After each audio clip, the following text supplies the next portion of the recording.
Nere ne dia la kona chukos ka no ka jen gwa dung ti na me hawo mala mo gwa long gwa ne dia la konta yen tin che ner ka male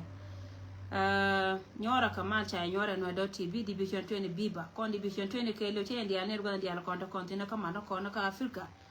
mane ne dia la konta ku yer gwa ma kon dia che ner ka male che janya mat kan barar I think ta ke 2 days maybe 3 days yeah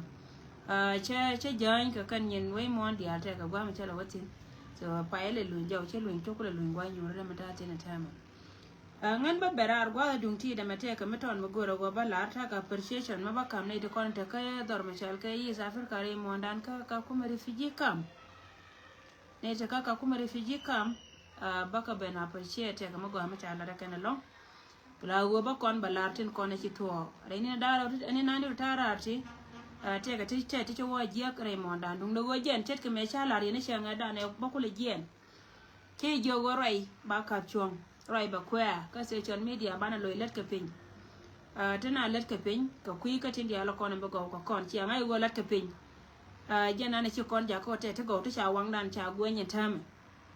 ka kui ga me chi go na ma ba barar ko te ka briefing ma to na ba kam ye ma gor lien ka yene division 20 ke lew jena ba la da na mo to ta ma ko ken dia cha ka lo pin go ba ngwana dia ba ka let ka pin so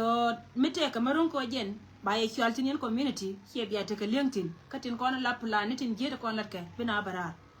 mite kama gor lat ko kon dial katin dial kon bina ba barar ba to ka men ci tore do ran ka bar ma yesterday ci ne to kon chal ke galo ka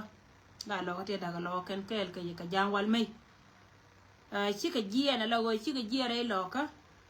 wana tin te ka tin wurma chal ke gar ke tol che kana wurma chal ke wanya ci ka jiya na lawo kan